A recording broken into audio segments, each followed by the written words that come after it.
Class 10th में पढ़ने वाले उन सभी स्टूडेंट को मेरा प्यार भरा नमस्कार जो आज यूबीएंस क्लासेस से जुड़े हुए हैं। चैनल को सब्सक्राइब करके रखें, वीडियो जिनको अच्छी लगती है लाइक करते चलते हैं और लाइव पर बने रहते हैं। उन्हीं के लिए आज वीडियो बनाई गई है। मैं उम्मीद करता हूँ इस वीडियो से आप लोग काफ़ी आसानी से अपने सभी चैप्टर्स को जो कि साइंस से रिलेटेड है अच्छे से समझ पाओगे। ये वीडियो इसलिए बनाई गई क्योंकि आप लोगों के स्कूल में अगर ओरल टेस्ट असाइनमेंट वर्क चलता है, ओरल टेस्ट के माध्यम से नंबर दिए जाते हैं तो आप भी पूरे नंबर पा सकते हो। ठीक है, आज की इस वीडियो में आप लोगों को very short answer type questions के बारे में काफ़ी कुछ बताने वाला हूं मैं। लाइव प्रोसेसेस चैप्टर का नाम है, बायोलॉजी चैप्टर नंबर 1 कह सकते हैं, साइंस का चैप्टर नंबर 6 है। उम्मीद है वीडियो में एंड तक बने रहोगे, काफ़ी कुछ मैं बताने वाला हूँ कैसे नंबर स्कोर करना है। आप लोग जानते हैं यूपी बोर्ड में काफ़ी कुछ चीज़ें जो हैं एडिट हो चुकी हैं। 30 नंबर जो असाइनमेंट के मिलते थे उसमें ओरल टेस्ट जोड़ा गया है और जो 20 नंबर की ओएमआर शीट के माध्यम से क्वेश्चन पूछे जाएंगे वो बिल्कुल हूबहू very short answer types question से मिलते जुलते बिल्कुल होंगे। उम्मीद है वीडियो में आखिर तक आप लोग बने रहोगे। वीडियो को अगर आप लोग शेयर करना चाहें बिल्कुल शेयर करते चलें, ऐसे स्टूडेंट तक भी वीडियो पहुंचाएं जो ऑनलाइन ही पढ़ रहे हैं, ऑफलाइन बिल्कुल नहीं जाते हैं, स्कूल से बिल्कुल नहीं जुड़ पाए हैं, कोरोना काल में घर बैठ गए हैं, उसके बाद ही घर पे ही तैयारी कर रहे हैं, उन तक जरूर वीडियो पहुंचाएं। तो चलिए स्टार्ट करते हैं, वीडियो सबसे इंपॉर्टेंट वीडियो है, स्टार्ट करते हैं।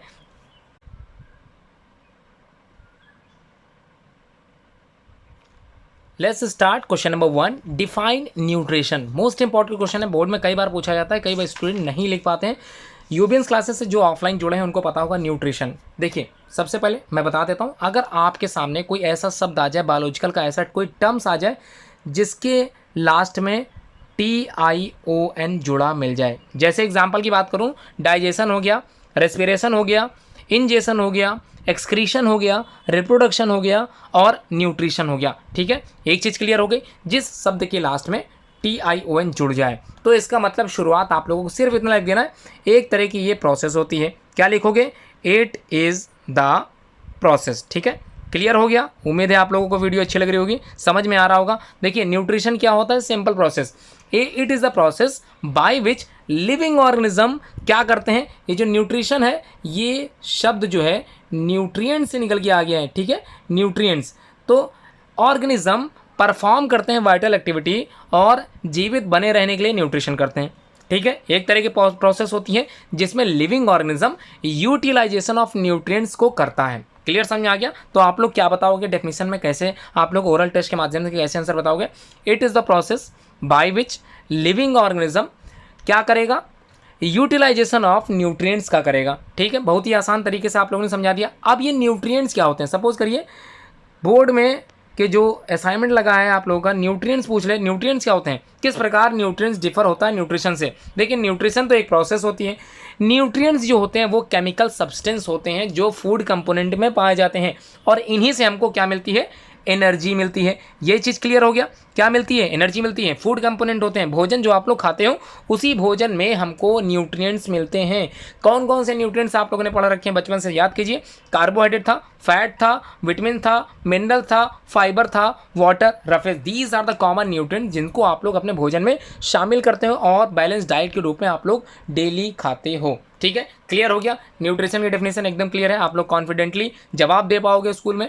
आगे बढ़ते हैं, क्वेश्चन नंबर 2 क्या कह रहा है, what is the primary source of energy for living being. देखिए कई स्टूडेंट क्लियर नहीं कर कहते हैं, उनको लगता है कि जो प्राइमरी सोर्स है वो प्रोड्यूसर होगा, मतलब ग्रीन प्लांट। देखिए यहाँ पर मैं क्लियर कर देता हूँ, ग्रीन प्लांट जो होते हैं वो भी डिपेंड होते हैं सनलाइट पे। देखिए सनलाइट अगर उनको ना मिले तो क्या वो अपना भोजन बना पाएंगे? बिल्कुल भी नहीं बना पाएंगे। देखिए मैं क्लियर कर देता हूँ, ये जो फोटोसिंथेसिस होती है एक प्रोसेस होती है जिसमें पेड़ पौधे अपना भोजन बनाते हैं। तो कैसे बनाते हैं भोजन, इसी को मैं आज बताने वाला हूँ। तो भोजन बनाने की प्रोसेस को क्या बोलते हैं? फोटोसिंथेसिस। देखिए यहाँ पर मैं लिख देता हूँ और समझा देता हूँ क्या कहते हैं इसको, फोटोसिंथेसिस। ठीक है, अब इस सिंथेसिस के बाद जो पौधे अपना भोजन बनाते हैं वो किस प्रकार बनाते हैं।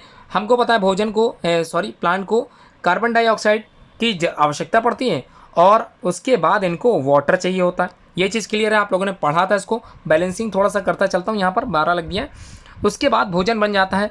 ठीक है, C6H12O6 यहाँ पर मैंने भोजन बना दिया है और साथ में ऑक्सीजन गैस को भी यहाँ पर निकालते हुए मैंने शो करा दिया है और साथ में वाटर ट्रांसपोर्टेशन के माध्यम से बाहर निकलता है, ये भी मैंने क्लियर कर दिया है।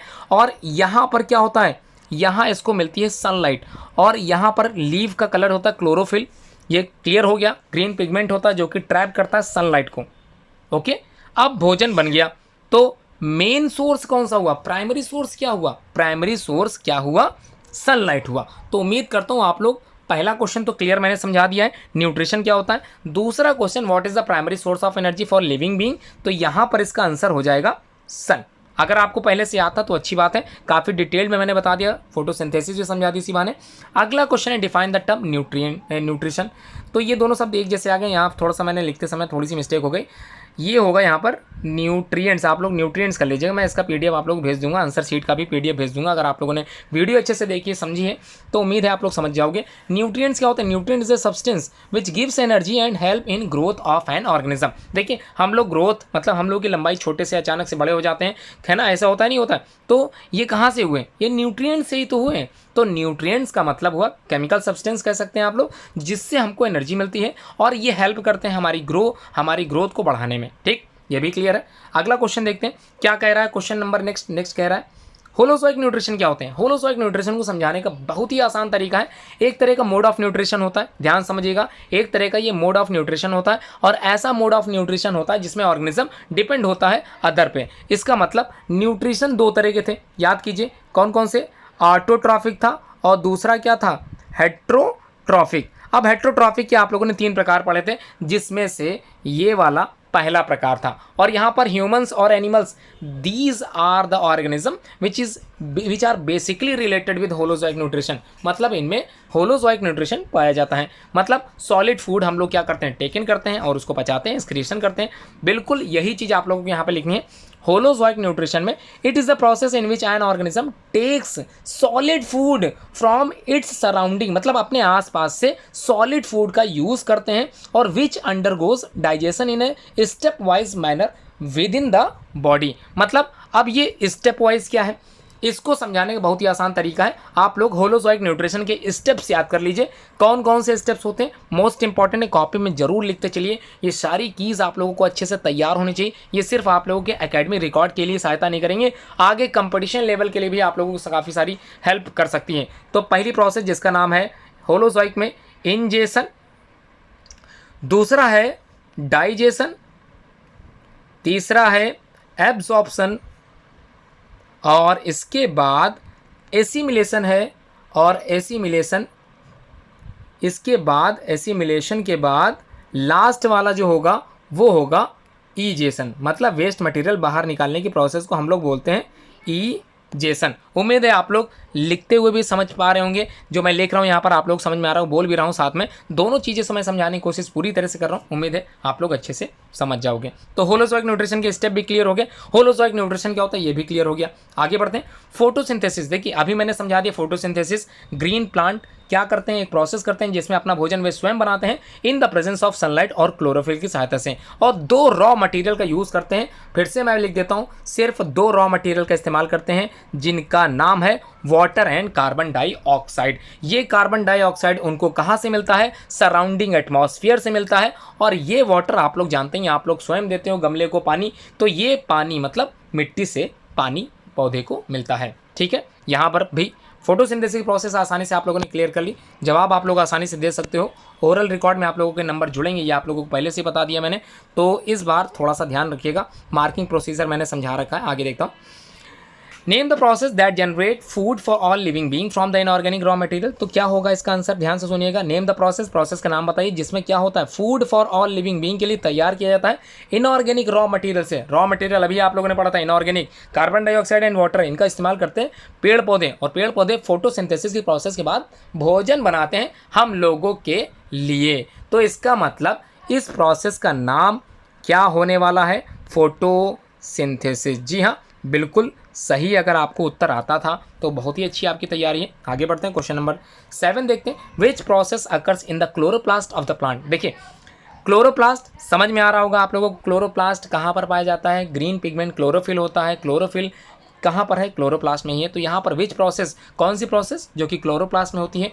याद कीजिए, क्लोरोप्लास्ट में होने वाली उस प्रोसेस का नाम बताना है। फिर से मैं बोल देता हूँ, ध्यान से सुनिएगा।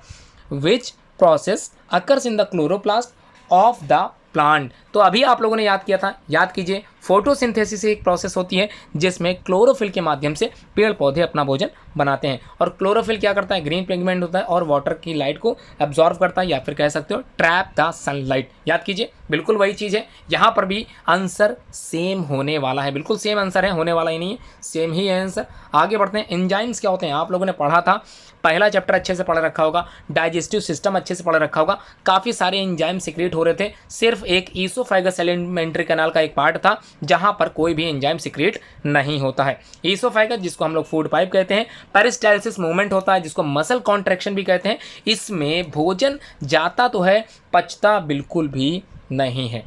क्लियर हो गया। बाकी सारे से मैं सारे एंजाइम बता देता हूँ। सपोज कीजिए माउथ में कौन सा होता है enzyme, ptyalin enzyme, amylase enzyme आप लोगों ने पढ़ रखा था। सलाइवरी ग्लैंड से सिक्रेट होता है, सलाइवा का सिक्रेशन करता है। 3 पेयर सलाइवरी ग्लैंड होते हैं जो सिक्रेट करते हैं, किसका, सलाइवा का सिक्रेशन करते हैं, और उसी में एमाइलेज एंजाइम पाया जाता है। तो एक एंजाइम तो ये हो गया। आगे बढ़ते हैं। उसके बाद दूसरा एंजाइम आप लोगों ने पैनक्रियास में पढ़ रखा होगा, ट्रिप्सिन एंजाइम याद होगा आप लोगों को।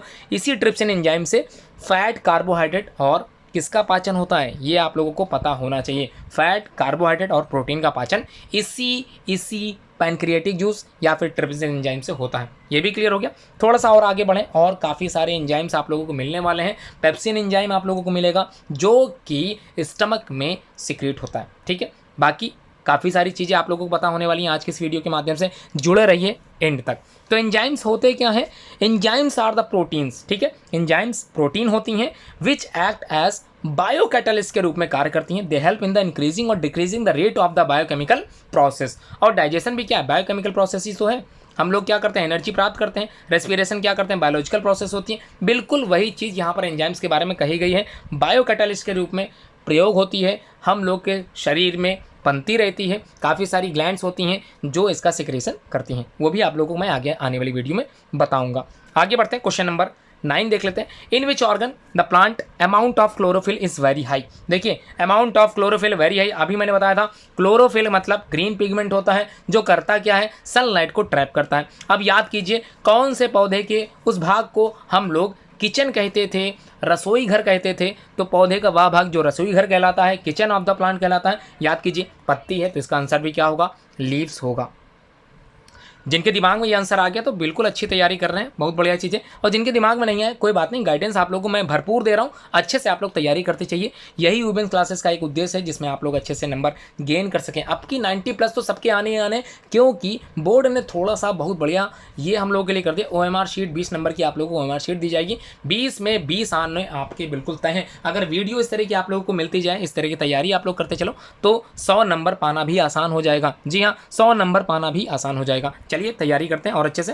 क्वेश्चन नंबर 9 क्लियर हो गया, किस में होगा, लीव्स में होगा। क्वेश्चन नंबर 10 देख लेते हैं क्या कह रहा, नेम द सेल ऑर्गेनेल। उस सेल ऑर्गेनेल का नाम बताइए which can be called as the kitchen of the plant. तो किचन ऑफ द प्लांट कहलाता, लीव्स कहलाता, बिल्कुल सही है। लेकिन यहाँ तो बात की जा रही है ऑर्गेनेल की। क्वेश्चन नंबर 10 किसकी बात की जा रही है, उस ऑर्गेनेल का नाम बताइए जिसे किचन ऑफ द प्लांट कहते हैं। या फिर क्वेश्चन हो सकता है name the organelle in which photosynthesis occurs. तो उसका नाम है क्लोरोप्लास्ट। जी हाँ, उस ऑर्गेनेल का नाम क्या है, क्लोरोप्लास्ट। अगला देखते हैं, name the part of the chloroplast where light reaction is carried out. तो क्लोरोप्लास्ट के उस भाग का नाम बताइए जहां पर ग्रीन या फिर जहां पर लाइट रिएक्शन टेक्स प्लेस होती है। आप लोगों को मैंने याद कराया था Lg।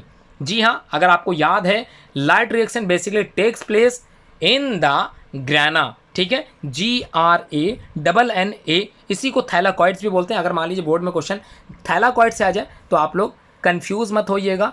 थैलाकॉइड्स जो होते हैं इन्हीं को हम लोग बोलते हैं दूसरे शब्दों में, ग्राना हो कोई थैलाकॉइड्स कहते हैं। तो ये क्लियर हो गया, ग्राना ही इसका आंसर होगा। फिर से मैं क्वेश्चन बता दूं, उस क्लोरोप्लास्ट के उस पार्ट का नाम बताना है where the light reaction takes. ठीक है, तो कहाँ पर है, ग्रेना में होगी, ये आप लोगों को मैंने बता दिया है। Next question number 12, name the part of chloroplast where dark reaction. देखिए, क्लोरोप्लास्ट के उस पार्ट का नाम बताइए जहाँ पर डार्क रिएक्शन होती है। अगर ग्रेना याद है, लाइट रिएक्शन का याद है, तो स्ट्रोमा याद करना बहुत ही आसान होगा, STROMA। तो स्ट्रोमा भी क्लियर हो गया, क्वेश्चन नंबर 12 भी क्लियर हो गया। उम्मीद करता हूँ आप लोगों को आंसर आ रहा होगा। Name the source of CO2 for photosynthesis in plant. तो देखिए ध्यान समझिएगा, नेम द सोर्स, उस सोर्स का नाम बताइए जहाँ से CO2 फोटोसिंथेसिस के लिए मिलता है। तो कहाँ से मिलता है? हमारे आसपास के सराउंडिंग एटमॉस्फेयर से। जी हाँ, अगर आपने एटमॉस्फेयर समझ लिया था तो आपका उत्तर बिल्कुल सही माना जाता। तो आगे बढ़ते हैं, question number 14, through which structure the CO2 enters the leave. तो ये किसके माध्यम से जाते हैं? कौन सा स्ट्रक्चर होता है? पत्तियों की निचली सतह पर ज़्यादातर पाया जाता है, डॉर्सल सरफेस पे छोटे छोटे छिद्र होते हैं जिनको हम लोग स्टोमेटा कहते हैं। यही इस प्रश्न का उत्तर है। Stomata is the correct answer of the given question. तो क्वेश्चन नंबर 15 आप हम बात करते हैं, give 2 functions of the stomata. एक फंक्शन तो आप लोगों ने समझ लिया, क्या फंक्शन था? गैसियस एक्सचेंज करता है, CO2 को अंदर ले जाने का काम करेगा और ऑक्सीजन को बाहर निकालने का काम करेगा। लेकिन दूसरा फंक्शन क्या है उसको भी मैं बता दूँ। सपोज कीजिए एक्सेस वाटर प्लांट के पास हो गया है, एक्सेस मतलब अधिकांश पानी जो है उस पौधे के जो है मूल रूप में है या फिर अधिकांश पानी उस प्लांट में पहुंचा दिया गया है, जिसको वो बाहर निकालने के लिए स्टोमेटा का इस्तेमाल करेगा। तो स्टोमेटा का इस्तेमाल ट्रांसपीरेशन में भी होता है। ट्रांसपीरेशन एक प्रोसेस होती है। The loss of water in the form of water vapour is known as transpiration. Clear हो गया? इसका मतलब स्टोमेटा के 2 फंक्शन मैंने आप लोगों को बता दिया। अगला question, where do you find mesophyll cells. तो देखिए मीसोफिल सेल्स आप लोग कहाँ पाओगे? ये ग्रीन पिगमेंट्स होते हैं मीसोफिल सेल्स, और ये पत्तियों में मिले जाएंगे, आसानी से देखने के लिए मिल जाएंगे। आगे देखते हैं, डिफाइन डाइजेशन। अभी मैंने बताया था लास्ट में TIO ना आ जाए, तो इसका मतलब है it is a process in which complex food simplified with the help of enzymes so that it can be absorbed and assimilated in the body। मतलब ये enzymes हमारी सहायता करते हैं किसको करने में? डाइजेस्ट करने में। किस चीज़ को डाइजेस्ट करने में? फूड कंपोनेंट को डाइजेस्ट करने में यही enzymes हमारी सहायता करते हैं। और एसिमिलेशन का मतलब होता है वेस्ट मटेरियल बाहर निकालने के लिए तैयार की गई एक प्रोसेस। ठीक है, आगे बढ़ें, नेक्स्ट क्वेश्चन देख लेते हैं। क्वेश्चन नंबर 18 देख लेते हैं, जिसमें पूछा गया है salivary gland are located in which part of the body. तो सलाइवरी ग्लैंड कहाँ पर प्रेजेंट होती है ये आप लोगों से पूछा गया है। तो कहाँ पर प्रेजेंट होती है इसको आप लोगों को बताना है। Salivary gland secrete saliva. याद कीजिए सलाइवा का सिक्रेशन कौन करता है? सलाइवरी ग्लैंड सिक्रेट करती है सलाइवा। तो आगे बढ़ते हैं। तो यहां पर बात जो है सबसे इंपॉर्टेंट मैं बताने वाला हूं। 3 पेयर सलाइवरी ग्लैंड होती है। कितने पेयर होती है? आप लोग अपनी कॉपी में अगर रिकॉर्ड करना चाहें तो लिख सकते हैं। 3 पेयर होती है, सब maxillary, parotid, sublingual. These are the common 3 pairs of salivary gland which is basically present in our mouth या फिर buccal cavity में मिल जाएगी आसानी से। तो क्लियर है, सलाइवा सिक्रीशन करती है एंजाइम्स का। कौन सा एंजाइम है यहाँ पर? टाइलिन एंजाइम आप लोग कह सकते हो, एमाइलेज, सलाइवरी एमाइलेज एंजाइम कह सकते हो। तो आंसर बिल्कुल क्लियरली आप लोग समझ हुए हैं। ब्यूकल कैविटी BUCCAL कैविटी ये माउथ का ही पार्ट है, यहीं पर आप लोगों को सलाइवरी ग्लैंड जो कि सिक्रीट करती है सलाइवा का आसानी से मिल जाएगी।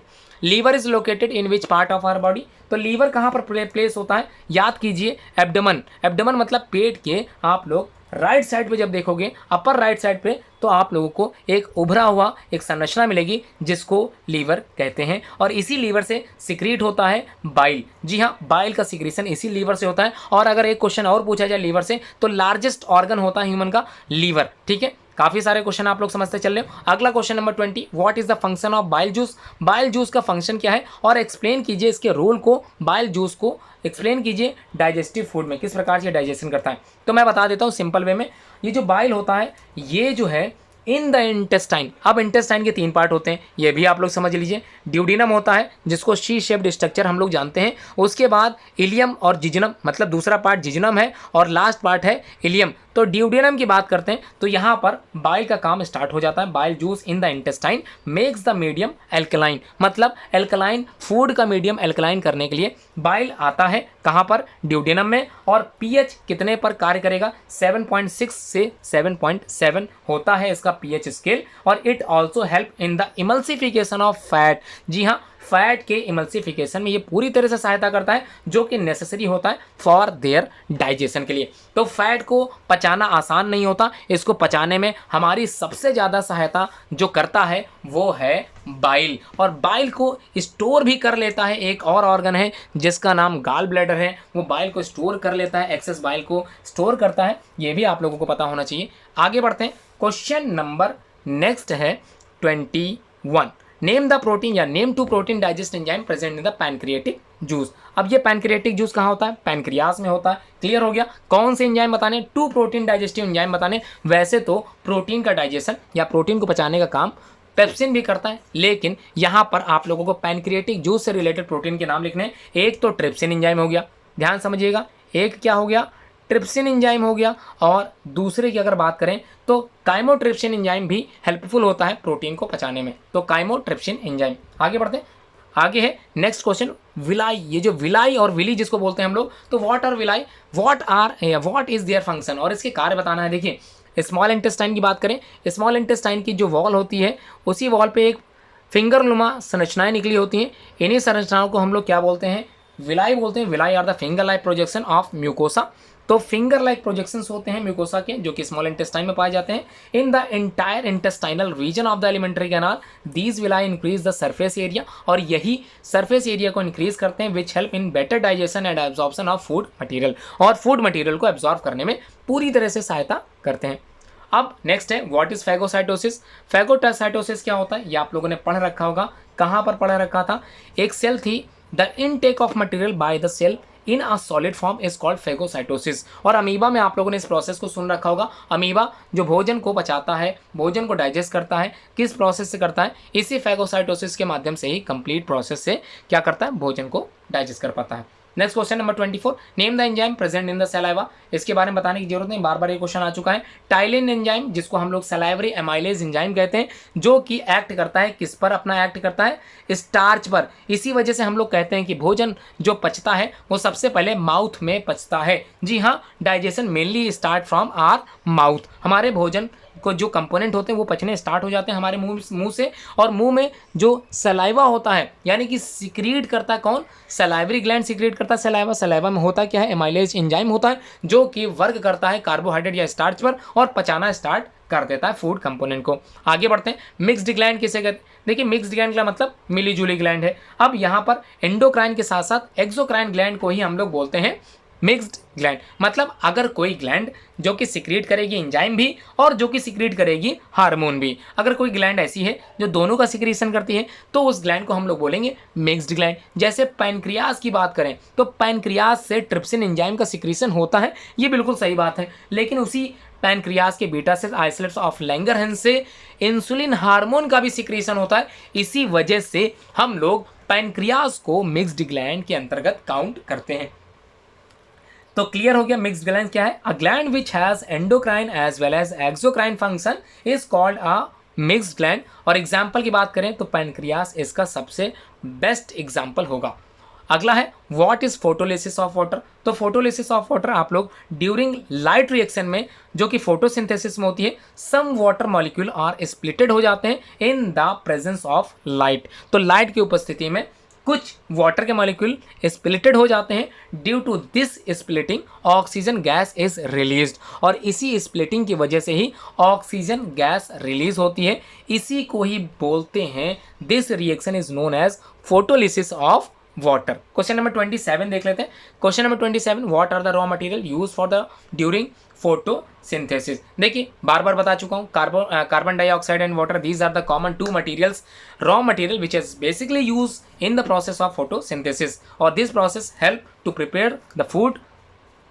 ठीक, आगे बढ़ते हैं। क्वेश्चन नंबर 29 देख लेते हैं, सॉरी 29 की बजाय 28 देखते हैं। What are the primary requirement for the photosynthesis. Primary requirement जो होती है, देखिए पहली चीज़ तो रॉ मटेरियल होना जरूरी है। कौन कौन से रॉ मटेरियल है? CO2 जरूरी है, और क्या जरूरी है? H2O जरूरी है। और इसके साथ देखिए, अगर ये जरूरी है, प्राइमरी तो हो गया, इसके साथ और क्या चीज़ कंपलसरी है? याद कीजिए, सनलाइट भी जरूरी है, क्लोरोफिल भी बहुत जरूरी है। इन चार की उपस्थिति ही पेड़ पौधों को उनका भोजन बनाने में सहायता करती है। आगे बढ़ते हैं। क्लियरली समझ में आ रहा होगा, उम्मीद करता हूँ आप लोग कमेंट बॉक्स में कमेंट जरूर करते चले, जिससे पता चले आपकी एक्टिविटी। आप लोग कहानी की तरह इसको मत सुनिए, समझने की कोशिश भी कीजिए कितना समझ में आया। और मैं समझाता इतना अच्छे से हूँ जिसमें आप लोग भी दूसरों को समझा सकें। और कोशिश कीजिए, अगर आपकी क्लास में भी कुछ बच्चे पढ़ रहे हैं, साथ में पढ़ रहे हैं, आप लोग साथ में तैयारी कर रहे हैं, उनको भी इस चैनल के माध्यम से लाइव आने की कोशिश जरूर कीजिए, प्रयास कीजिए। जो चैनल का उद्देश्य है वो पूरा हो सके, सभी तक वीडियो जरूर पहुंच सके, और जो ज्ञान है वो प्रचार और प्रसार अच्छी तरीके से हो सके। आगे क्वेश्चन नंबर नेक्स्ट है, जो कि मैं बोलने जा रहा हूँ, ध्यान से समझाने जा रहा हूँ, इसको समझते हैं। Name the different types of chlorophyll molecules. तो देखिए क्लोरोफिल कई तरह के होते हैं, chlorophyll A, chlorophyll B, chlorophyll C, D, E, these are the common chlorophylls. आप लोग इतने ही समझ लीजिए। अगला question number 30, which part of the solar radiation do plant utilize for the photosynthesis. तो यहाँ पर फोटोसिंथेसिस ही लिखा है, which part of the solar radiation do plant. तो याद कीजिए, which part of the solar radiation of plant utilize for the photosynthesis. Plant utilize a small part, छोटा सा पार्ट होता है विजिबल रेंज के साथ सोलर रेडिएशन के, मेनली ऑरेंज एंड राइट, जो रेड लाइट होती है, small amount of blue light, green light is not use for the photosynthesis. याद कीजिए, आप लोगों को मैंने बताया था कि फोटोसिंथेसिस की जो रेट होती है वो रेट कम हो जाती है, नील हो जाती है, किस कलर में, ग्रीन कलर में, क्योंकि पेड़ पौधों का रंग ही होता है ग्रीन कलर, और जो ऑब्जेक्ट जिस कलर का होता है वो ऑब्जेक्ट उस कलर को कम अवशोषित करता है। बिल्कुल वही चीज़ यहाँ पर आ गई। रेट ऑफ फोटोसिंथेसिस मिनिमम जो होगा वो होगा ग्रीन कलर में, और अगर मैक्सिमम की बात करें, ये क्वेश्चन जरूर आएगा, मैक्सिमम की बात करें तो वो होगा रेड कलर में। ठीक है, क्वेश्चन नंबर 31 में क्या कह रहा है, in which type of light maximum photosynthesis occur. देखिए क्लियर हो गया, क्वेश्चन मिल गया, इसका मतलब यहाँ पर होगा मैक्सिमम, मैक्सिमम का मतलब ही हो गया, यहाँ पर आंसर होगा रेड। क्वेश्चन नंबर 32, यहाँ पर जाहिर सी बात है, बात हो रही है मिनिमम की। मिनिमम फोटोसिंथेसिस किस में होगा, तो कमेंट बॉक्स में जरूर कमेंट करके बताइए, ये आप लोग बताते चलिए, जिसमें मुझे पता तो चले कि आप लोग कमेंट बॉक्स सेक्शन में जुड़े हो या फिर नहीं जुड़े हो, एक्टिव हो भी कि नहीं हो, कहीं ऐसा तो नहीं है ईयरफोन कान में लगा है और मोबाइल साइड में रखा है। तैयारी अच्छे से कीजिए, 90% नहीं चाहिए, इस बार 100% की तैयारी है, 100 नंबर चाहिए ही चाहिए, तो तैयारी अच्छे से कीजिए। अगला question, what is the source of protons to reduce Na, यहाँ पर लिखा है, थोड़ा सा समझ लीजिए। यहाँ पर कह रहा है कि NADP टू, माफ कीजिएगा NADP होगा, थोड़ा सा यहाँ में स्प्रिंट हो गया। What is the source of protons to reduce NADP, वो भी पॉजिटिव आयन के साथ होगा, और NADPH वो भी पॉजिटिव आयन के साथ होगा। तो यहाँ थोड़ा सा लिखने में मिसप्रिंट हो गया, मैं लिख देता हूँ NADPH है, उसके बाद P फॉस्फेट का होता है, P मतलब पॉजिटिव चार्ज है, और NADPH लगा दीजिएगा, ये थोड़ा सा समझना है। ठीक है, तो क्या कह रहा है, तो यहाँ पर आप लोगों को सिर्फ इतना लिखना है, ये काम वाटर का है, फोटोलिसिस आप लोग वाटर की पढ़ चुके हो। आगे बढ़ते हैं, क्वेश्चन नेक्स्ट जो यहाँ पर बता रहा है उसको, इसका फुल फॉर्म मैं आप लोगों को बहुत ही बताने वाला हूँ आगे वाली जो है क्वेश्चन में। Name the pigment which can absorb solar energy. कौन सा पिगमेंट होता है जो एब्जॉर्ब करता है सोलर रेडिएशन को, सोलर लाइट को, सन लाइट को, तो chlorophyll is the right answer. ठीक है, अब ऑटोट्रॉफ्स क्या होते हैं, देखिए autotrophs are the green plant. देखिए यहाँ पर प्रोसेस नहीं है, ऑटोट्रॉफिक न्यूट्रिशन नहीं पूछ रहा, आपसे सिर्फ पूछ रहा है ऑटोट्रॉफ्स होते क्या हैं। तो plants which can prepare their food by the photosynthesis are called autotrophs. Example में आप लोग ग्रीन प्लांट जरूर लिखें। ठीक है, सेप्रोट्रॉफ्स क्या होते हैं, माफ कीजिए सेप्रोफाइट्स क्या होते हैं, ये भी बिल्कुल उसी तरह क्वेश्चन है। Organism which obtain their food from dead and decaying organic matter are called saprophyte. Example में फंगस के एग्जाम्पल आप लोग दे सकते हैं, फंजाई इसका एग्जाम्पल है। अगला 39 क्वेश्चन देख लेते हैं, माफ कीजिएगा, अगला जो क्वेश्चन यहाँ पर बताया है 38 वाला, उसको देख लेते हैं। What are parasite. पैरासाइट्स क्या होते हैं, देखिए सिंपल वे में बताता चल रहा हूँ, organism which obtain their food directly from other living organism. Suppose कीजिए हमारे शरीर के अंदर कोई ऑर्गेनिज्म चला जाए और जिंदा या मतलब जीवित रहे और जीवन यापन अच्छे से करता चले, इस तरह के ऑर्गेनिज्म को हम लोग पैरासाइट कह सकते हैं। पैरासाइट सर्वाइव करता है the cost of the host organism, और होस्ट ऑर्गेनिज्म के अंतर्गत आता है, इसका मतलब एक्सो पैरासाइट भी होते हैं और एंडो पैरासाइट भी हो सकते हैं। तो उम्मीद है आप लोग प्लांट में भी कस्कूटा अमरबेल का एग्जाम्पल याद किए होंगे, तो वो भी एक तरह का पैरासाइट ही था। एग्जाम्पल में कस्कूटा या अमरबेल लिख सकते हैं। अगला question, what is the aim of light reaction in the photosynthesis. Aim क्या है, एम बताना है आप लोगों को। What is the aim of light reaction in the photosynthesis. तो जाहिर सी बात है फोटोसिंथेसिस जो लाइट रिएक्शन की होती है ये जनरेट करने के लिए हेल्पफुल होती है ATP और साथ में NADPH। तो ATP जिसको हम लोग क्या बोलते हैं, याद कीजिए, एनर्जी करेंसी बोलते हैं। जी हाँ बिल्कुल, ATP को हम लोग एनर्जी करेंसी बोलते हैं और इसका यूज़ ही होता है हम लोगों को एनर्जी प्रोवाइड कराना। 38 ATP बनते हैं, याद कीजिए। एरोबिक रेस्पिरेशन आप लोगों ने पढ़ रखा होगा, 38 ATP बनते थे, इसका मतलब 673 किलो कैलोरी एनर्जी हमको मिलती थी इसी ATP से। आगे बढ़ते हैं, क्वेश्चन नेक्स्ट क्या कह रहा है, what is the use of ATP and NADPH। इसका यूज़ क्या है, which are generated in the light reaction, जो कि लाइट रिएक्शन में तैयार किए जाते हैं। तो ATP अभी मैंने बताया, ATP and NADP these are the use to reduce CO2। CO2 के अमाउंट को कम करने के लिए इसका इस्तेमाल हो रहा है। तो 2 कार्बोहाइड्रेट जो कि फूड है, किसका, भोजन बना है पेड़ पौधे के द्वारा ड्यूरिंग, यहाँ पर क्लियर हो गया, direct reaction of the photosynthesis. तो कार्बोहाइड्रेट मतलब CO2 को रिड्यूस करना इसका काम भी होता है। आगे देखते हैं क्वेश्चन नंबर नेक्स्ट क्या कह रहा है, इसको भी समझ लेते हैं। What are the important event that occur during light reaction for photosynthesis of photosynthesis? तो लाइट रिएक्शन इसका मतलब ही हुआ formation of ATP and NADPH और फोटोलिसिस ऑफ वाटर और साथ में जनरेशन ऑफ ऑक्सीजन गैस। तो याद कीजिए फोटोलिसिस का मतलब क्या था, ऑक्सीजन बन रही थी, रिलीज हो रही थी, और स्प्लिटिंग ऑफ क्या था, वाटर मॉलिक्यूल स्प्लिटिंग हो रहे थे, उसी की वजह से ऑक्सीजन गैस का यूटिलाइजेशन हो रहा था, माफ़ कीजिएगा, ऑक्सीजन गैस का रिलीज हो रहा था वहाँ पे। तो उसको जरूर ध्यान से समझिएगा। नेक्स्ट क्वेश्चन यहाँ पर क्या कह रहा, with which process is Calvin Benson cycle associated? देखिए कैल्विन बेंसन साइकिल जो थी वो रिलेटेड है, किससे रिलेटेड है, डार्क रिएक्शन से रिलेटेड है, फोटोसिंथेसिस के। तो डार्क रिएक्शन से रिलेटेड है, ध्यान रखिएगा, ये क्वेश्चन पूछा जाता है। कैल्विन बेंसन जो साइकिल एसोसिएटेड है वो किससे है, डार्क रिएक्शन से रिलेटेड है। Why do plant look green? ये ग्रीन क्यों होते हैं, क्योंकि जाहिर सी बात है क्लोरोफिल हेल्पफुल होता है, ग्रीन पिगमेंट होता है, सनलाइट को ट्रैप करता है, जिसकी वजह से इसका कलर ग्रीन होता है। और आप लोगों ने प्लास्ट पढ़े थे, प्लांट सेल और एनिमल सेल के बारे में पढ़ा था। तो प्लांट में प्लास्ट पाए जाते हैं, क्लोरोप्लास्ट, क्रोमोप्लास्ट, ल्यूकोप्लास्ट, और इसमें कौन सा प्लास्ट था, क्लोरोप्लास्ट, जिसकी वजह से पेड़ पौधों का रंग हरा होता है। ठीक है, क्लियर हो गया। नेक्स्ट क्वेश्चन चलते हैं। क्वेश्चन नंबर नेक्स्ट है 44।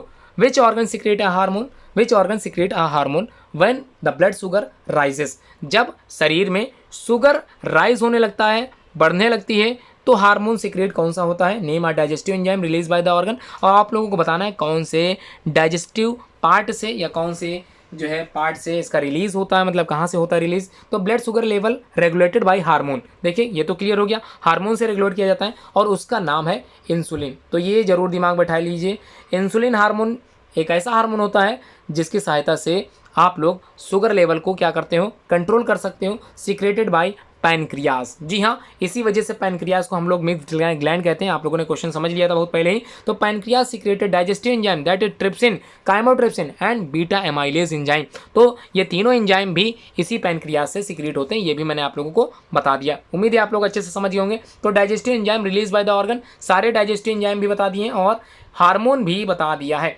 अगला क्वेश्चन 45 क्या कह रहा है, name the process through which amoeba obtain its food. ये क्वेश्चन भी अभी आया था फैगोसाइटोसिस वाला, ये भी मैंने आप लोगों को पढ़ा ही दिया पहले से ही। Name the organ which help amoeba to engulf food. तो सीडोपोडिया इसका राइट आंसर है। आप लोगों ने पढ़ा था अमीबा इर्रेगुलर शेप का होता है और ये जो पैर की तरह निकली संरचनाएं हैं, ये होता है लोकोमोटरी ऑर्गन अमीबा का, सीडोपोडिया कहते हैं इसको, और इसी की वजह से कैप्चर फूड भी करता है, इसी की वजह से कैप्चरिंग ऑफ फूड भी टेक्स प्लेस होता है। अगला क्वेश्चन है 47, व्हाट इज ओमनीवोरस? ओमनीवोरस और कार्निवोरस और साथ में हर्बीवोरस, ये आप लोगों ने बचपन से पढ़ रखे हैं। ओमनीवोरस की बात करें, animals which exhibit more than one type of feeding habit are called omnivorous. इसका मतलब दो और बातें मैं बता देता हूँ, कार्निवोरस मांसाहारी होते हैं, हर्बीवोरस शाकाहारी होते हैं, और ओमनीवोरस जो मांस मछली के साथ साथ पेड़ पौधे से रिलेटेड कंटेंट भी खाते हैं, उन्हें बोलते हैं ओमनीवोरस। आगे बढ़े, गार्ड सेल्स क्या होते हैं? What are guard cells? देखिए स्टोमेटा में पाए जाते हैं और सिर्फ ओनली वन पेयर कह सकते हैं, दो ही कह सकते हैं, सिर्फ दो गार्ड सेल्स पाए जाते हैं स्टोमेटा में, और इनका काम जो होता है वो कंट्रोल करना होता है opening of stomata and closing of stomata. ठीक है, ये भी क्लियर हो गया। Two cells which form a stoma are called guard cells, और इनका जो फंक्शन होता है ओपन और क्लोज, किस चीज़ को ओपन क्लोज करते हैं? स्टोमेटा को क्लोज करने का काम करते हैं और ओपन करने का कार्य करते हैं। तो कंट्रोल और रेगुलेट करने का काम स्टोमेटा को यही गार्ड सेल्स करते हैं। आगे बढ़ते हैं, question number 49, name a few animal जो कि पैरासाइट्स होते हैं। पैरासाइट से कॉमन एग्जांपल आप लोगों ने प्लांट से रिलेटेड पढ़ा था, कस्कूटा था, और अब आप लोगों को एग्जांपल याद करने हैं तो मैं बोल देता हूँ। प्लाज्मोडियम कॉमन एग्जांपल है, एंटमीबा कॉमन एग्जांपल है, टेप वर्म कॉमन एग्जांपल है, राउंड वर्म ये भी कॉमन एग्जांपल ऑफ पैरासाइट्स का है। इनमें से कोई भी एग्जांपल आप लोग अच्छे से तैयार करके अपने बोर्ड के एग्जाम में दे सकते हैं, लिख सकते हैं। अगला question, which acid is found in your stomach? देखिए हमारे पेट में, स्टमक में एक एसिड बनता है और उस एसिड के एक्टिविटी को बचाने के लिए, हमारे इनर वॉल ऑफ स्टमक को बचाने के लिए म्यूकस सिक्रीट होता है। तो इसका मतलब हमारे शरीर के स्टमक में हाइड्रोक्लोरिक एसिड बनता है। कौन सा एसिड बनता है? HCl बनता है, और इसका काम ही होता है फूड जो हमारे शरीर में गया है उसको एसिडिक मीडियम प्रोवाइड कराना, और साथ में उस फूड में जो मिले ऑर्गेनिज्म है, माइक्रो ऑर्गेनिज्म है, उसको भी किल करना, मतलब किल माइक्रो ऑर्गेनिज्म को भी यही काम करता है। ठीक है, HCl। अगला क्वेश्चन क्या कर रहा है इसको समझते हैं, बस थोड़े क्वेश्चन और बचे हैं। 100 क्वेश्चन की सीरीज है, उम्मीद करता हूँ आप लोग सारे क्वेश्चन को अच्छे से समझ रहे होंगे। तो ये क्वेश्चन आप लोगों के कंपटीशन लेवल में भी हेल्प करेंगे, साथ ही साथ आपके बोर्ड एग्जाम के ओरल वाइवा में भी हेल्प करने वाले हैं। और OMR शीट जो कि आप लोगों की 20 क्वेश्चन की होगी वो भी इसी से रिलेटेड बन सकती है। तो अच्छे से तैयारी कीजिए, क्यों ना 100% तैयारी इसी चैनल के माध्यम से कर लीजिए। सारी वीडियोस इससे रिलेटेड, सारे सब्जेक्ट से रिलेटेड इसी चैनल के माध्यम से आप लोगों को मिलती रहेगी, बशर्ते आप लोगों ने चैनल को सब्सक्राइब कर रखा हो और लेटेस्ट नोटिफिकेशन पाने के लिए आप लोग बेल आइकन को जरूर प्रेस करें। तो आगे बढ़ते हैं, क्वेश्चन नंबर जो नेक्स्ट पूछा गया है 51, what is the function of pancreas in the human digestive system. Pancreas का फंक्शन मैं बता चुका हूं, इंसुलिन हार्मोन का सिक्रीशन करना, ट्रिप्सिन एंजाइम का सिक्रीशन करना, जिसका यूज़ मैं काफ़ी कुछ बता चुका हूं। आप लोग इसमें जो है काफ़ी कुछ सीख चुके हैं, उम्मीद है आप लोग अच्छे से कर लोगे। अब बात करते हैं ADP, ATP और NADP का फुल फॉर्म। तो ADP एडेनोसिन डाइफास्फेट होता है, ATP एडेनोसिन ट्राइफास्फेट होता है और NADP निकोटीनामाइड, ध्यान से सुनिएगा, निकोटीनामाइड एडेनिन डाइन्यूक्लियोटाइड फॉस्फेट इसका फुल फॉर्म होता है। तो फिर से मैं बोल देता हूं, थोड़ा सा टिपिकल लग रहा होगा, निकोटीनामाइड एडेनिन डाइन्यूक्लियोटाइड फॉस्फेट इसका फुल फॉर्म होता है। अगला question number 53, give the full form of RUBP and PGA। तो RUBP का फुल फॉर्म तो क्या होगा, रेबुलोज बाइफॉस्फेट और PGA का फॉस्फोग्लिसरिक एसिड। तो ये आप लोग अच्छे से जरूर पढ़ के जाइएगा। अगला 54 कह रहा है, what is the role of glands present in the walls of the small intestine. तो कौन सा ग्लैंड्स होता है, उस ग्लैंड्स का रोल बताना present in the wall of the small intestine, तो उसका नाम बताना है। तो नाम क्लियरली मैं समझा देता हूँ, intestinal juices secreted by the gland present in the wall of the small intestine.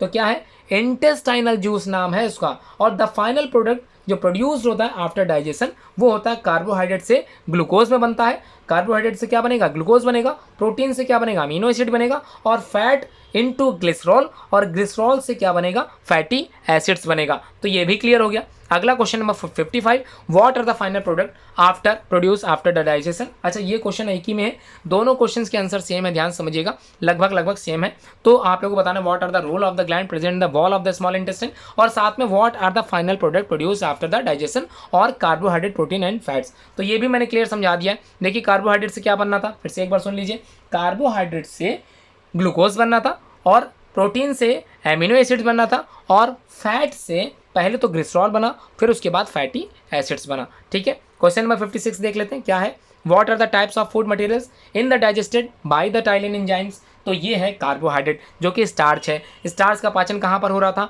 Mouth में, और माउथ में क्या था, सलाइवरी एमाइलेज एंजाइम, और वही क्या कर रहा था, सिक्रेशन कर रहा था एमाइलेज एंजाइम का, मतलब सलाइवरी ग्लैंड सिक्रेट कर रही थी एमाइलेज एंजाइम का, और उससे पाचन हो रहा था इसी स्टार्च का, मतलब कार्बोहाइड्रेट का।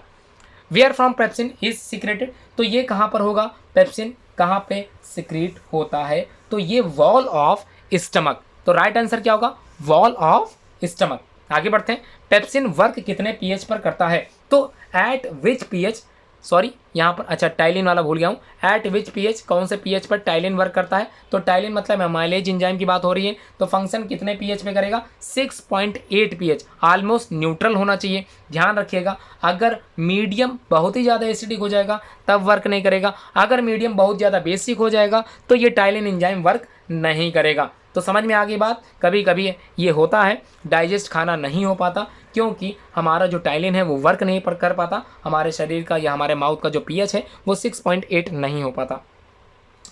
अगला क्वेश्चन है, यही चीज़ सेम है, पेप्सिन किस pH पर वर्क करेगा, तो यहाँ पर स्ट्रॉन्ग एसिडिक पर ये पेप्सिन एंजाइम सीक्रेट हो मतलब वर्क करेगा, क्योंकि 1.5 जब pH होता है हमारे शरीर के स्टमक में HCl एंजाइम HCl बनता है, और ये HCl हेल्पफुल होता है फूड के मीडियम को एसिडिक बनाने में, और जब एसिडिक मीडियम हो जाएगा तो पेप्सिन एंजाइम अपना काम करना चालू कर देगा। आगे देखते हैं, pepsin digest component of food, कौन से कंपोनेंट का पाचन करेगा, पेप्सिन एंजाइम। तो P से पेप्सिन और P से प्रोटीन। आगे बढ़ते हैं, विच component of food is not digested in stomach, तो कौन सा food component not digested in the stomach, यहाँ पर नॉट लगा है, थोड़ा सा क्वेश्चन में यहाँ पे आईडी लिख जाए, इज है वो, is not digested in the stomach. तो कार्बोहाइड्रेट का पाचन नहीं होता है स्टमक में, इसका रीजन ये है वहाँ का जो pH होता है वो एसिडिक होता है, और एसिडिक pH पे टाइलिन एंजाइम, याद कीजिए, बहुत ज़्यादा एसिडिक मीडियम में टाइलिन एंजाइम वर्क नहीं करता जो कि कार्बोहाइड्रेट का पाचन करता था। वही चीज़ यहाँ पर बात करें, स्टार्च बिल्कुल भी पेट में नहीं पचने वाला है क्योंकि यहाँ का जो मीडियम था वो पूरी तरह से एसिडिक है। HCl एंजाइम बेसिकली कहाँ पर होता है, स्टमक में होता है, जिसकी वजह से कार्बोहाइड्रेट का पूरी तरह से पाचन हो पाना संभव नहीं हो पाता। अगला क्वेश्चन है next, why carbohydrate are not digested in the stomach. तो इसका आंसर मैंने बता दिया ऊपर वाले क्वेश्चन में, carbohydrate are not digested in the stomach because the medium in stomach is strongly acidic और carbohydrate digesting enzymes are not effective at such acidic pH. और जो एंजाइम होते हैं जो कार्बोहाइड्रेट को पचाते हैं वो एसिडिक पीएच पे कभी भी अपना कार्य नहीं करते हैं। क्लियर हो गया, आगे बढ़े। क्वेश्चन नंबर नेक्स्ट क्या कह रहा है देखते हैं। Question number 63, what are the functions of the gastric gland in the wall of stomach. तो स्टमक के वॉल में जो गैस्ट्रिक ग्लैंड्स थे, याद कीजिए पेप्सिन था, एचसीएल था, म्यूकस थे, ये सारे इन्हीं के बारे में पूछा जा रहा है। तो क्वेश्चन है what are the functions of gastric gland in the wall of stomach. तो gastric gland release HCl, pepsin and mucus, तीनों नाम अच्छे से याद कर लीजिए। क्वेश्चन नंबर नेक्स्ट है, which type of enzyme are absent in the gastric juice. कौन सा एंजाइम एब्सेंट होता है। तो enzyme related with the digestion of carbohydrate are absent in the gastric juice. जो कार्बोहाइड्रेट का पाचन करता है वो स्टमक के अंतर्गत नहीं आता है, मतलब कार्बोहाइड्रेट को बचाने वाला एंजाइम स्टमक में पाया नहीं जाता है। क्लियर समझ में आ गया, आगे देखते हैं। 65, name 2 digestive enzyme secreted in the human digestive system and right their function. तो 2 एंजाइम्स के नाम बताइए, काफ़ी सारे एंजाइम्स आप लोगों ने पढ़ दिए। तो एक तो पेप्सिन, पी से protein, the protein digestion basically done by rennin as well as pepsin. और उसके बाद दूसरा एंजाइम आप लोग याद कर सकते हो, लाइपेज एंजाइम भी होता है जो कि फैट का डाइजेशन करता है, फैट एसिड एंड ग्लिसरॉल में कन्वर्ट कर देता है। तो कौन सा है, लाइपेज एंजाइम। और भी काफ़ी सारे एंजाइम्स आप लोगों ने पढ़ रखा है, आप लोग 2 एंजाइम लिख सकते हो, कोई भी 2। यहाँ पर 2 नाम मैंने बता दिए। अगला नेक्स्ट क्वेश्चन देख लेते हैं क्या है। नेक्स्ट क्वेश्चन कह रहा है which substance maintain the alkaline pH. तो कौन सा सब्सटेंस होता है जो एल्कलाइन पीएच ऑफ इंटेस्टाइन को बना के रखता है, वो है बाइल सॉल्ट। ठीक है, वो क्या है, बाइल सॉल्ट। और बाइल का आप लोग मीडियम जानते ही होंगे, एल्कलाइन होता है, इसी वजह से मेंटेन करता है एल्कलाइन मीडियम को पीएच स्केल में। ध्यान समझिएगा, आगे बढ़ते हैं। Question number 67, name some enzyme present in the pancreatic juice. तो किन्हीं कुछ पैनक्रियाटिक जूस में एंजाइम सीक्रेट होने वाले नाम बताइए। तो ट्रिप्सिन एंजाइम होता है, तो पैनक्रियाटिक जूस का नाम ही आप लोगों ने पढ़ रखा था, ट्रिप्सिन एंजाइम 3 चीज़ का पाचन करता है, नाम से ही लग रहा होगा। किसका किसका पाचन करता है, फैट, कार्बोहाइड्रेट एंड प्रोटीन का पाचन करता है। और काइमोट्रिप्सिन एंजाइम भी होता है, बीटा एमाइलेज एंजाइम भी होता है। ये सभी एंजाइम पाए जाते हैं कहाँ पर, पैनक्रियाटिक जूस के अंतर्गत आते हैं। अगला question number 68, state the function of gastric lipase enzyme. और लाइपेज के बारे में आप लोगों ने पढ़ रखा था, फॉर फैट डाइजेशन, और कन्वर्ट कर देता है फैटी एसिड एंड ग्लिसरॉल में, ये भी आप लोग पढ़ चुके हैं। तो gastric lipase partially breaks lipid, तो लिपिड का पाचन करता है कौन, यही lipase. What are emulsification of fat. Fat emulsification से आप क्या समझते हैं। तो देखिए, emulsification of fat basically done by किसके द्वारा होता है, बाइल के द्वारा। ठीक है, क्लियर हो गया। अब इसको समझा देता हूँ। Bile juice make the fat soluble in water so that lipase can digest the fat. और इसी प्रोसेस को एमल्सिफिकेशन ऑफ फैट के नाम से हम लोग जानते हैं। मोस्ट इंपॉर्टेंट क्वेश्चन है, बोर्ड में भी कई बार आया है, उम्मीद है आप लोग अच्छे से समझ गए होंगे। अगला question, what is the role of gall bladder. तो स्टोर करता है एक्स्ट्रा बाइल को, तो एक्स्ट्रा बाइल को store the bile and makes the its concentrated. ठीक है, एक्स्ट्रा बाइल को क्या करता है, जी हाँ, स्टोर करने का काम करता है। विच gland prepares the bile juice. तो कौन सी ग्लैंड करती है प्रिपेयर, लीवर्स प्रिपेयर करती है, जी हाँ बिल्कुल सही है। What are the functions of bile juice. Functions क्या होता है, जाहिर सी बात है, अभी आप लोगों ने पढ़ा था इमल्सिफिकेशन ऑफ फैट, फैट को क्या करता है, इमल्सिफाई करता है, यही बाइल। ठीक है, तो बाइल का फंक्शन भी क्लियर है, मेकिंग द मीडियम एल्कलाइन करता है, और दूसरा इमल्सिफिकेशन ऑफ फैट में सहायता करता है। तो बाइल एल्कलाइन मीडियम प्रोवाइड कराता है फूड को। Name the parts of the small intestine. देखिए 3 पार्ट होते हैं, ये मैंने पहले ही बता दिया था। क्या था, ड्यूडिनम था, और क्या था, जिजिनम था, और क्या था, इलियम था। ये 3 पार्ट थे किसके, स्मॉल इंटेस्टाइन के। अगला क्वेश्चन कह रहा है name the secretion present in the gastric juice. Secretion बताना है गैस्ट्रिक जूस का। तो गैस्ट्रिक जूस कंटेन करता है पेप्सिन का, रेनिन का, एचसीएल का, म्यूकस का, और and small amount of gastric lipase enzyme का भी ये क्या करता है, ये प्रेजेंट रहता है इसमें सब कुछ। ठीक है, 75 क्वेश्चन में क्या कह रहा है, what is the function of pepsin. P से पेप्सिन और पी से प्रोटीन। जाहिर सी बात है, पेप्सिन जो है प्रोटीन को ब्रेक डाउन करेगा, और प्रोटीन को जब ये ब्रेक डाउन कर देगा, किस में करेगा, पेप्टोन्स में कन्वर्ट कर देगा। ठीक है, विली क्या होते हैं, जो ये विलाई होते हैं, ये स्मॉल इंटेस्टाइन के फिंगर लाइक प्रोजेक्शंस होते हैं,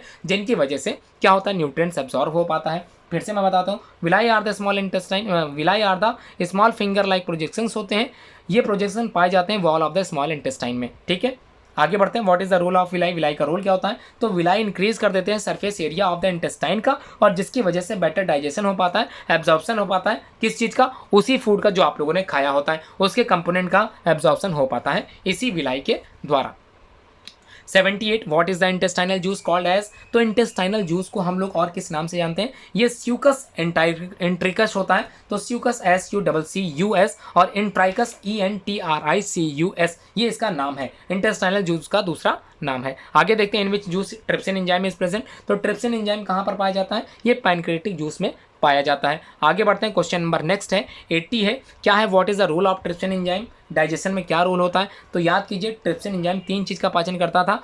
क्या चीज़ का पाचन करता है, प्रोटीन का पाचन करता है, और किसका करता है, फैट का करता है, और किसका करता है, कार्बोहाइड्रेट का पाचन ये ट्रिप्सिन एंजाइम करता है। नेम द प्रोसेस या name the enzyme present in the pancreatic juice. तो ये मैंने बार बार बताया, ट्रिप्सिन, काइमोट्रिप्सिन और यहाँ पर पैनक्रियाटिक लाइपेज एंजाइम भी, बीटा एमाइलेज एंजाइम भी पाया जाता है। तो ये भी आप लोग अच्छे से समझ गए होंगे। बहुत ही जल्दी ये वीडियो एंड होने वाला है, उम्मीद है आप लोग लाइव बने रहोगे, ध्यान समझते चलिएगा। आप लोगों की लापरवाही से ही आप लोग नंबर कम पा पाते हो, एक्टिव बने रहिए, इसी तरह से वीडियो और भी बनाता चलूँगा, अच्छे से आप लोग जरूर सीखते चलिए।